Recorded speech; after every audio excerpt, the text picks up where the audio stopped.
So this is a grand experiment. Obviously, this was, meant to be a roundtable discussion at an in-person event, but we're gonna just go with it and try to recreate that virtually. And knowing Rob and Jaquanda, they got this. They can totally make this happen.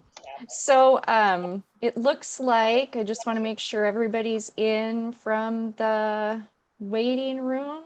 I'm going to go ahead and get us started. Sorry, we're a couple minutes late here. Rob Marshall is with AnswerNet. He is also a member of the PACE Board of Directors. I've had the pleasure, the honor of working with him for about a year now. And one of the things we've been up to is some DE&I efforts for PACE. And he will tell you a little bit more about himself and also introduce Jaquanda. She can tell you more about herself. And then they have some things to share. And then I'm hoping this really will be a recreation of an in-person roundtable, if you will. I'll let you take it away, Rob. Thanks, everybody, for being here. Yeah, certainly. Thank you, everyone. And Sage, thank you so much for the introduction and making this happen virtually since we couldn't be in person. As Sage said, I'm Rob Marshall. I've been in the industry about 30 years, been on the board of directors for PACE for approximately 5 years. I serve as the vice president of client solutions for one of the BPOs in the space, global BPO, AnswerNet. And I'm just elated to be here to talk to you about what we believe is a very important topic in our industry and more importantly in the world today. And Jaquanda, you want to just take a moment to introduce yourself and then I'll get started. Yes. Hi, everyone. Jaquanda Nelson. I lead community and culture at Concentrix currently. I oversee diversity, equity, and inclusion, well-being, our employee experience, as well as our ESG or global citizenship efforts. Happy to be here. Awesome. So I will tell you guys, this topic that we're going to be discussing as it relates to diversity, equity, and inclusion is one that is really near and dear to my heart and certainly Jaquanda's and a number of other folks on this session, I'm sure. If you've ever played sports in your life and you know how you get before the game and you get the butterflies in the stomach and all of that stuff, well, I'm gonna let you know right now, I got all of that going on. So it's a wonderful feeling to have because I'm speaking today with all of you on a topic that is so relevant, and to be able to do that on a PACE conference call and understanding where PACE is headed with DE&I is just fantastic. So I'll get started, and I'm going to start by sort of giving you a real life story adventure of my journey into DEI, and then Jaquanda will come in and give us a whole lot of the real meat and potatoes that we need in terms of some of the how and what PACE is doing. But I will tell you, this topic of diversity, equity, and inclusion is one that I think for a number of years, we as an association and industry, and even more so as a country, didn't pay attention to it at the level the world began to do starting in 2020. So there were some things that transpired, good or bad, which allowed these kind of conversations to take place. And what it did was, from my own personal experience, as I was able to partake of some of the things that were going on across the country and certainly in my own community, what it made me realize was that although I was hearing diversity, equity, and inclusion, my focus was so singular, and being that meant was dealing with black versus white or black and white. But what I came to find out is that I myself, as a black man, was very ignorant to the real idea of what is meant by diversity, equity, and inclusion. So what I did was I had to educate myself. And so I began to take some courses. I took a certification course at the University of South Florida, which an online course, which a lot of people took, and passed that certification, and have been utilizing those mechanisms that I've learned through that education in my everyday life, as well as in my own call center in our development of our DEI initiative. Certainly in our industry, it's a topic that, for lack of a better term, can lead to some uncomfortable discussions. But when held in a professional way, and you have people with the heart to do what is right, you get so much out of these discussions that are being had. And when I began to, one of the things you have to do is to pull out the personal feelings, I believe, and begin to look at a lot of the data associated with this. And what I did was and I'm continuing to do this, to learn, to take the courses. But you know, when you look at today's organizations, and I was looking at a study of hundreds of HR professionals and so forth, one of the things that I was really amazed by was that today's organizations, a lot of them really lack the effective diversity, equity, and inclusion programs that need to be had within their own organizations. And you might say, well, how do you know, and why do you say that? Well, the numbers, and we looked at organizations that were as small as less than 100, up to organizations that are more than 1,000, and then more than 20,000. But 70% of those HR respondents said that their DEI efforts, they were or are ineffective, or only somewhat effective. But that's 70% of the people that said that their efforts were ineffective. Only 18% of those same respondents spend 60% or more of their time on DEI. This is HR professionals. And even more so than that, 44% indicated that they spend less than 20% of their time on it. So why do I say that? Because this is something where the work has to be put in. And too often, I think in our industry, what we'll do is tag on DEI as another duty for someone in the organization to do. And most often, it's a person of color. And unfortunately, not all people of color have the ambition, have the fortitude, have the desire to be a DEI expert. Because I certainly can't speak for my entire group, the African American group. I can't do it. So it's incumbent upon the organization from the top down, all levels, all nationalities, all races, genders, religions, all of those things. And particularly one area that I started zeroing in on was those with disabilities. I think we neglect them. And we don't talk about that enough when we talk about DE&I. So that's been my journey in first the awareness, and then the education, and then looking at the data, what's going on with the organization. So as PACE, what we said was, how can we impact our industry? Because one thing we do know is that a high percentage of our agents on the floor that are making and taking our calls and answering our chats and emails and all those things are either minorities or women. But when you begin to look up the ranks in the management, you know, less than 20% of the C-level executives across the country fit those categories. And it's a lesser number than that when you start talking about, you know, African-American women and men, but women as a whole represent less than 20%. And you say, well, why is that?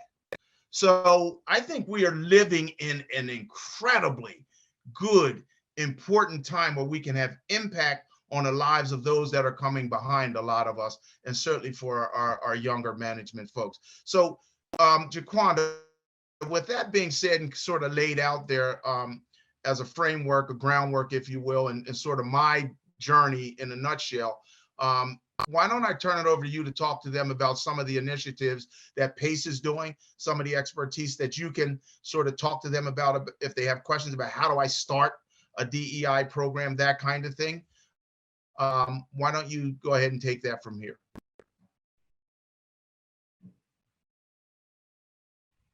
Okay, we Hi. can't hear you. We can Oh, do there you that. There we go. go. All right. So thank you so much for laying the groundwork, Rob, in terms of how you have seen DEI and how it's done within the within organizations. I'm always a fan. So I've been a DEI practitioner, and I'm always a fan of the work, not just living with the DE&I team. So I always get excited from people who are passionate about this work, who are actively doing this work, who are not in DEI. So if you're looking at the chat, if you have not, I posted a question in there that I would love to hear from folks what department or function you're in, to help kind of lay the groundwork for this conversation. So I do have a quick slide, a couple slides actually, that I wanted to share with everyone, just really quickly, just to kind of share what I'm thinking in terms of the work. So can you see my screen? Yes, we can. Okay, great. Perfect. So I really want, and I know people are in different parts of their journey in this work, but I really want to talk about, in our brief time together, creating sustainability in your DEI efforts, because everyone wants, everyone gets excited. It sounds amazing. I cannot tell you how many times I have conversations with people reaching out to me saying, I want to be on your team. I want to do this work. Most of the time it's from well-to-do people who say, I want to make a difference in people's lives. I want to help, move the work along, but not really thinking about kind of the pieces of the work that go to it. And so I think that's great. I think it's, we should leverage and use that excitement and passion, but it can't all happen within DEI teams. So when we think about sustainability, here are kind of the three things that we're doing within our organization. I actually use the same model in boards that I'm on. I'm also PTA president. So many of the spaces that I'm in, this is the model that I use. So number one, begin with the data. Okay. So remember that. I won't have this slide up the whole time, but begin with the data. The second thing is build work within functions or committees and change processes. Okay. Start with the data, build work within functions and change processes. And then the third thing is create a plan, one focus at a time, over time, right? Because we want to jump into the work, but you have to be strategic, you have to be focused, and you have to do it over time consistently. So that's that. So I'll share a little bit around some of the things that we have done and things that I have done in many spaces that I've been in. So thank you for dropping where you are, folks.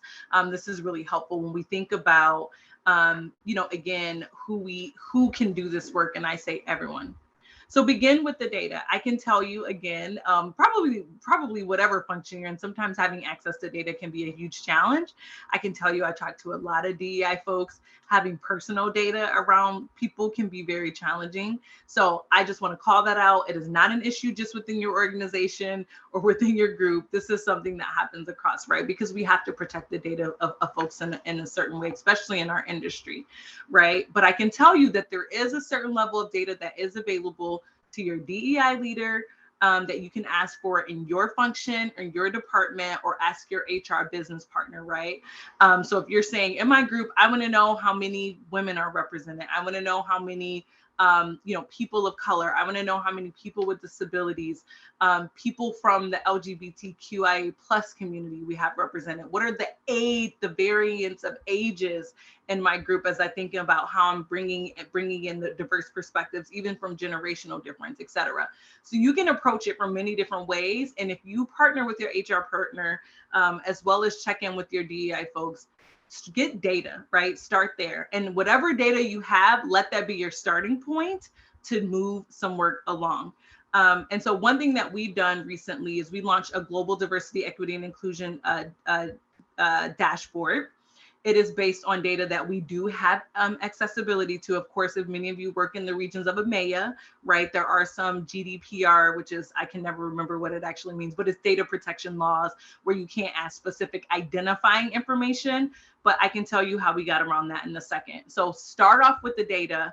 Say, I am going to focus on my mini team and who I have, right? What are the gaps, right? Not necessarily in terms of, some people look at it by community. I tell people you may not have access to that data in a kind of sophisticated way yet, but look at your frontline staff, right? And then you separate, as Rob mentioned, we start seeing gaps in leadership. So it may have a very diverse organization in terms of representation from many backgrounds. But then when you start getting, higher into the organization, or you start looking at, senior level roles, figure out where you're seeing some of those bigger gaps. And that's where you focus your efforts, right? So one thing that we're doing, and we talk about this publicly, is senior manager and above, because that's where we start to see some of the biggest gaps in terms of representation, right? So let that be your starting point. Okay, so start with the data. Where you don't have access to data, connect with people locally in those regions, in those countries, in those spaces, right? Because again, this work sounds really fun, but you have to do the work to get there.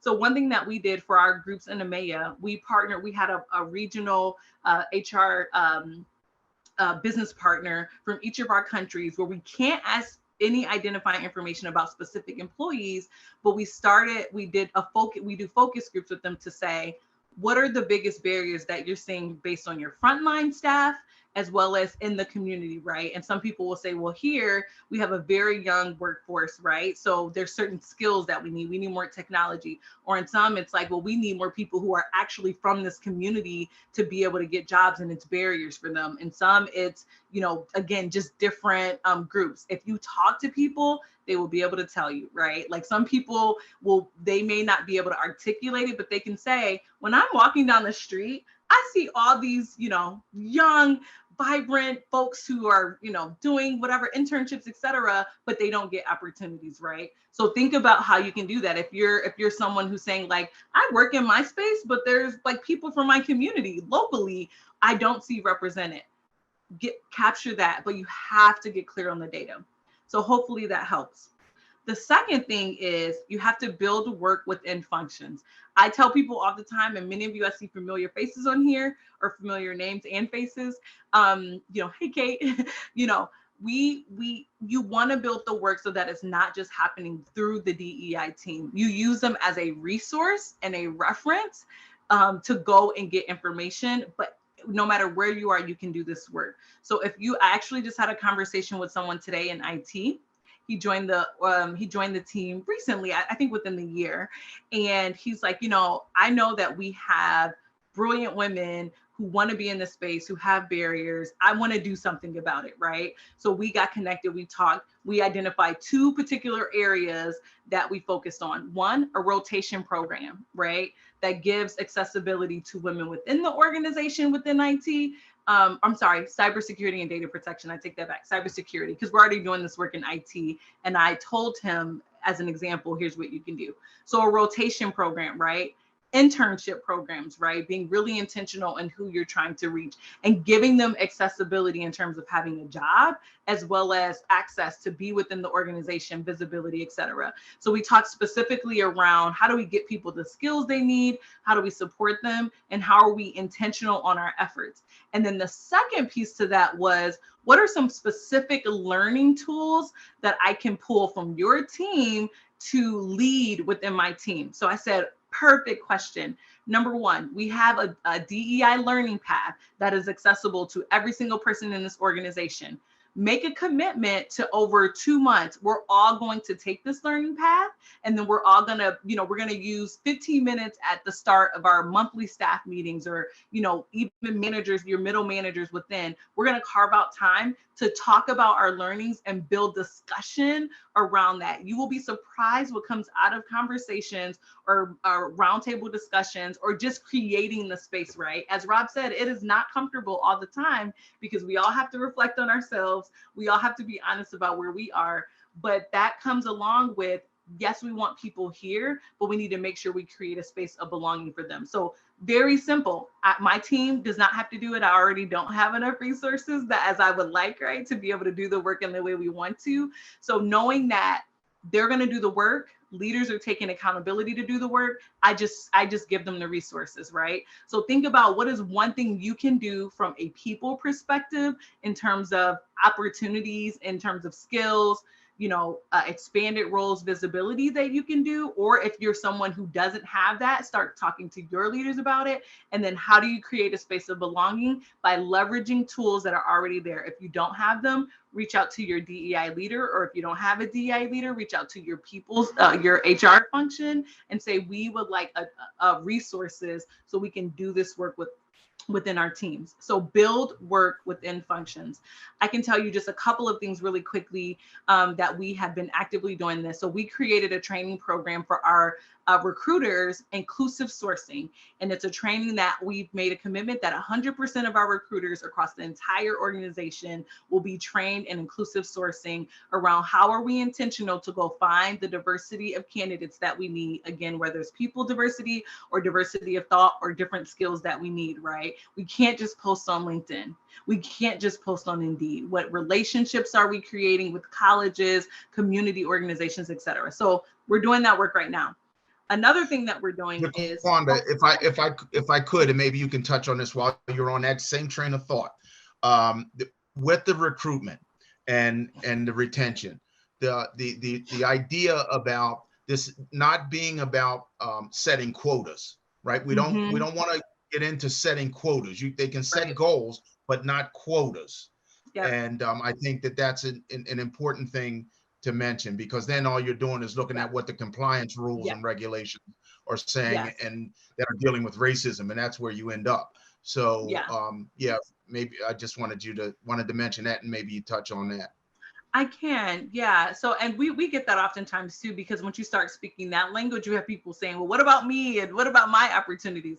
Number one, it's not limited in scope. Let's see it as expanding the table, right? Expanding the resources is kind of like one of those fancy tables where, you can add on if you need to make it bigger, right? See it as an expansion of our teams, right? And so sometimes I'll get the question around, well, if I have two candidates who have some of the similar experiences, they both can do the job, is it fair for me to choose the person who's considered a diversity hire? And I spit back to people, well, I am asking you, when you think about overall what you want from a team, knowing that diverse teams and diversity of thought and diversity of skill make us work faster, they make us more creative, they make us more innovative. When it comes down to it, and you look at you standing between you and your competitor, and you want to move faster, you want to be creative, and you want to be more innovative, tell me the business, what makes business sense for you, right? If I know that I'm saying I really could use someone with digital technology background on my team, right? If I got two candidates who are great, I'm going to go with the person with the digital technology, right? So you have to ask yourself these questions while making sure you're mitigating any bias that you may have around who can actually do those things. So I'll call that out there, right? Sometimes it may feel like a quota, but sometimes it's, I need to look at my team and create the best, most diverse team so that we can move faster, we can be more creative, and diversity of thought and experiences bring that to team. So thank you for bringing that up. So that's a great actually tie-in, Rob, into something else we did. We created a diversity leadership development program. My team does not own it. We are partners on it, but this is in our learning and development team. So we created a diversity leadership development program that's for diverse leaders. What is diversity? We let people tell us what it is. Because in some groups we had, especially you see this in HR and communications, there are not a lot of males. So we can use more males in our HR and communication functions, right? In some groups, right, there are just different, like we let people tell us, how are you diverse? And we use the term, are you currently in your function or team the only, the other, or the different, right? And so we have used that to raise a level of visibility to our senior leaders. So as they're thinking about their teams, because sometimes leaders will say, I really want to diversify my team. I don't know where to get them. We're creating a pool of candidates for you right now who have invested in their leadership. That's a little bit of a long-term plan, especially when you consider the program being 7 months, but you have to put strategic, intentional programs and processes in place to be able to move the needle, or you just won't be able to. So again, go back to number one, what is your data telling you around where you're seeing the biggest gaps? Focus on one area at a time. You will feel like you want to do all of it. That will be impossible, especially if you don't have the resources, but start with your data point and do one focus area at a time, and then leverage your functions like recruiting, like learning and development, right, to be able to help you support that. or if it's even within your team. And then the third thing that I have is you have to build a plan, but build it one focus over time, right? Everybody wants to jump in and do DE&I work right away, right? Every single time. However, it's just impossible, and you get burnt out. I tell people this work is not easy. It's people see the flip side of it. They see the fun things, they see the activities, they see the, you know, the end part of like, oh, look at our teams now, but they don't see the hard work that went into it. But build a plan, one focus at the time. Maybe this quarter, depending on your resources, maybe this quarter it's women, or maybe this quarter it's looking at IT, maybe this quarter is looking at marketing, right? Build it one plan at a time. If it's within your team, say, hey, here are some gaps that we have. Even if we think about the next hire that we make, how can we make sure we're bridging any gaps in terms of what will make us a better team? Build it one thing at a time. I tell people you have to do it from two ways. You have to do it from a people perspective in terms of again, the opportunities, leadership visibility, leadership roles, etc. But then you also have to do the work to build a culture of belonging, and every single person can do that. So use the resources that are available to you, and you have to do it consistently, and you have to do it one focus at a time. So number one, start with the data. Begin with the data. What I don't care if you just have data around recent people over the past year, right? Whatever data is available to you, pull the data, make meaning of it, hone in on one specific area, partner with the function.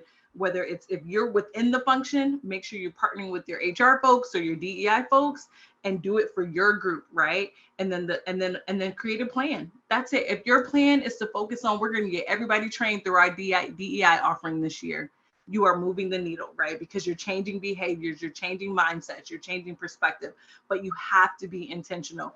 We're not only going through the program, but we're discussing our learnings together, right? And you create a plan over time. So I think we're coming up on Q&A time. Just really quickly, I want to share another part of the slides that I was, why is my computer freezing up? Of course it is, that we are doing within PACE, because one of the things that we're doing is, looking at PACE as an organization. I didn't say earlier, I serve on the DEI committee, or Face of PACE DEI committee. And so we've been doing work over the past few months. Oh, has it been a year? Somewhere, time is all running together. But we've been almost a year. It's been almost a year. Yeah, it's been a little bit of a journey.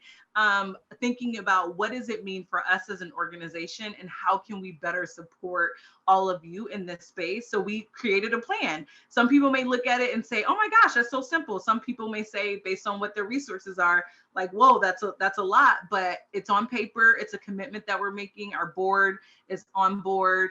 Members of the committee who participate are on board, and it's really something that we've built, and we're hoping that you can also give us feedback on that. So we broke it up in 3 different areas, right? We're looking at our membership experience, right? What do we want for all of you, right? As well as ourselves, because we are also members, to have around DE&I. So diverse speaker sourcing, right? Again, that intentionality around diversity of people, topics, thoughts, etc.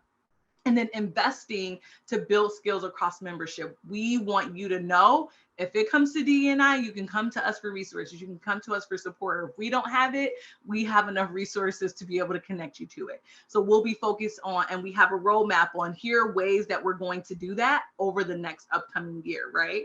The second piece is shared learning network. So these opportunities around, our summits and our webinars and sessions are great. But what is that kind of connection point that we can create where members can connect with intentionality around specific DEI or ESG topics, if your organization is talking about DEI and that perspective of ESG, right?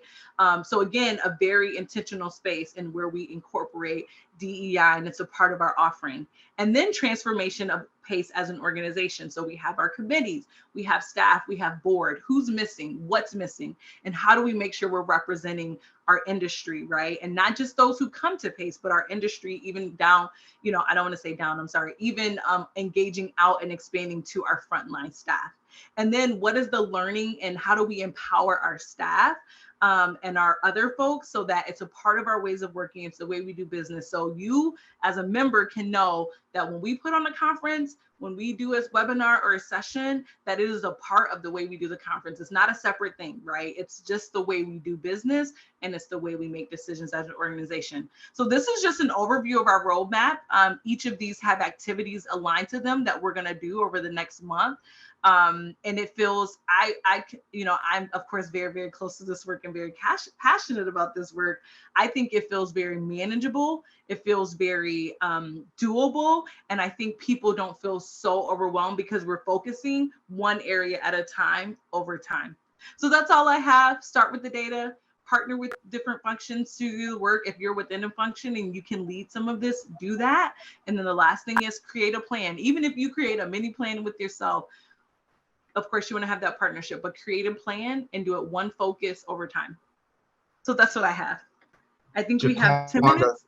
Yeah, that was wonderful, and I thank you so much. And just to follow up to something she said, everyone, certainly when we're looking forward to our in-person event, which will be next March. Everything keeps going the way it's going, and DEI track will certainly be a part of all of what we're doing as we go through this with PACE. The executive leadership of PACE. I have to thank Sam and Krista and Mark Bomer for their willingness and to move forward with this initiative and allow us to form what is the committee called the Face of PACE, and out of that, the committee that is handling the DEI, which Jaquanda oversees. So we are in a very good place with our industry and really looking forward to branching this out. So I guess we'll take some questions if there are any questions. Sage, if you're still around. I am here. I'm not seeing any questions yet, but let me just okay. Oh, Kate, thanks for being here. Kate chimed in a little while ago and just said, love what you're saying, Jaquanda. Diversity hires are good for teams. Mm-hmm. It's good for business, but it makes us better people, right? Because I oftentimes share things and I get paid to do this work and I'm still learning, right? But because I'm engaging with people from diverse backgrounds and lived experience, et cetera, it helps me even in my work and how I think about how we want to show up in our services as a DEI team. So any other? Well, people are. Yeah. Oh, hi, Mandy. Hi, Mandy. How are you? Jaquanda, I love hearing you speak. I just have a question. So I was having this discussion with my CEO yesterday about what we can do and brainstorming. And the concern came up like that there may be companies out there who sincerely tried to make positive steps and have made really big mistakes. And, we like learning from mistakes other companies have made. Like, are there things companies have done that maybe they had their heart in the right place, but it just struck their employees as insincere and foolish? Like, are you aware of any big mistakes companies have made as we move towards more DEI initiatives, things we can avoid, pitfalls that we should definitely not do that, or things we can do to make sure it's taken as a sincere step by leadership? We all do them all the time. Some just are more socially visible and shamed than others. I can give you a prime example. It just happened to me and my team. So we have, as part of our workday function, so we've been doing this drive around adding different diversity metrics that are, let me position it this way, different ways that people can identify themselves in our system. So we added, in other countries that didn't have it, race and ethnicity, and then we also added sexual orientation, and we also added gender identity. So we did that work last year. So as an evolution of that work, people can now identify pronouns in Workday, right? So we roll it out. It's great. We took the list that we used from our same fields and put it into what people can choose, but we didn't include all of the pronouns, right? And then so we got tons of emails, like more than I would have liked, right? Because it's like, oh my gosh, like you don't want people to do that, right? And so guess what I said? Hey, apologies for that. And I'm going to tell you something we do, or what we can do, and what we should have done, which was a miss on our part. I apologize. I said, first, I thank them. Thank you for your courage and your willingness to speak up and let us know. And I apologize if this has caused any harm to you. We will do whatever we can to make this better moving forward. Do you have any additional feedback or any ways that I can do that, right? So number one, owned up to it, absolutely. One of the opportunities where we could have done better was we could have partnered with our staff resource group. So I know not all organizations have employee resource groups, et cetera. If you don't have them, get them, because this is exactly why you need them, right? For folks who don't know what they are, employee resource groups, I call them pockets of authentic community, but it's people who come together around like affinity. So you typically have your women group, your pride group, people with disabilities, Black professionals, Latine. You have these different kind of pockets of people who are really the underrepresented folks in the organization. And it's an opportunity for them to be with their people, but whole focus groups with them. I can give you another example, and I think I've used this one before. We had a video that we used for well-being training, and I saw the video. I'm a Black person, but it referred to a Black dog. It didn't. I'm also have a background in well-being and mental health, so I thought the way they illustrated it was beautiful. But they used this Black dog, and people were like, "Why does the dog have to be Black? Like, why does everything negative?" Because it was around depression, right? So why does everything have to be negatively tied to Black? So I said, I didn't see it. I didn't catch it. I didn't feel that way. I thought it did a great job capturing what it feels like for people. So we said, hey, let's share with our Black professionals network. Let's, let them do a focus group. Let them give feedback. It was kind of mixed feelings, but more so than not, people were saying, I love this video, but I cannot stop thinking, why does the dog have to be Black, right? And this is I think it's from the World Health Organization. So we switched out that video to capture another way. So just things like that, right? We have really good intentions, but this work is about how do you think about the impact that you're creating over your intentions. So that was a short way of saying, number one, we're gonna mess up, period. All of us will. Because there's no way to know, right? Unless you put it out there. I said, hey, I'm just glad we got the workday option out there. We're going to make it better. Thanks for your feedback, right? It's better to do that than to not have that option, because more people were absolutely excited that they could really represent themselves in a way without having this weird conversation around like, oh, what's your preferred pronoun, Right. I mean, because nothing could be worse than making a sincere attempt and having something awful like that happen. You would just be like, nah, why would I let myself do that? You own up to it. It doesn't feel good though, right? And I usually have a slide. I think I used it when I presented last year. We have to offer each other grace and permission to grow. Like, you have to do it. None of us, I get paid to do this work. I live and eat and breathe this work. I experience it as a Black woman who's a stereotypical millennial, right? Like all of these things, right? Like, and I still get it wrong, because we all will. And that's just what it is. But I have been given the grace. I give grace for other people who are trying to learn. And Brene Brown says this oftentimes, it's not about being right. It's around figuring out how do you get it right. Thank you. Hopefully that was helpful. Just do it. Don't let fear hold you. Go ahead. I love that. Just do it, Mandy. I think we have time for one more question. I want to just bring everyone's attention to a couple of things I put in the chat as well. If you could please take a few minutes just to fill out that survey in the chat. As Jaquanda mentioned, PACE is really working hard to learn from you what we can provide you to help you to be a resource, to be a support. And then there's also a very informal coffee chat happening tomorrow morning. You'll see that on your agenda. So please do join us for that, just to talk a little bit more about DE&I. Hi, Bruce. Did you have a question? Hi, actually what I wanted to do was to ask Jaquanda if she might be willing to come on Call Talk, which is our monthly podcast. And Kate, you've been on it twice, is it? 2-3 times? Yes, sir, I believe so. Yeah, and I haven't been too tough, have I? No, we are awesome, Bruce. Jaquanda, you ought to do that, for sure. Yeah. Yeah. I will. Since you put me out in front of my friends, Bruce. No, I'm just kidding. I'm always happy to. Clearly, I'm passionate about the work. So anytime I can shout it to the mountaintops and help people, that's great. Just let me know any feedback around specific things. And I'd love to hear from folks here, like what's missing for you? Like, because oftentimes it feels very overwhelming, right? So I know some people are like, I don't even know where to start, right? I'm telling you, start here. Start with the gaps, start with your data, and just build one focus at a time. I think one of the things that can be said is that I came into this industry about 20 years ago from finance. And one of the things that struck me is that there was already, even at that time, quite a bit of diversity compared to where I came from. And that really the contact center sector had become a mode of social mobility for a lot of people, immigrants, people of color, women, all this sort of thing. And that's one of the things that made the sector very attractive. Yeah. And to that point, Bruce, I'll say that you have to continue to build. You never arrive, right? So here you're saying 20 years ago, you saw that level of diversity and opportunity in our frontline staff, which absolutely still exists to this day.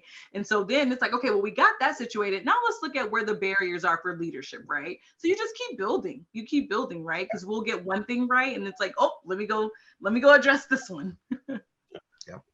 The good news is when you're looking for those candidates, the world in which we operate today is much different than it was even prior to COVID, right? So many times I used to hear people say, well, those candidates just aren't out there. Well, they're out there, and now you can reach them, and now you can hire them because so much of our work is virtual. So it's a wonderful thing.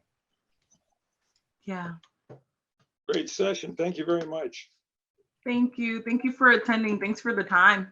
Yeah. Thanks, everybody. Thanks for coming, and please join us tomorrow morning just to chat a little bit more, very informally. Thanks, Kate. Awesome. Thanks, Sage and Jaquanda. Thank you. Thank you. Bye-bye. Bye-bye.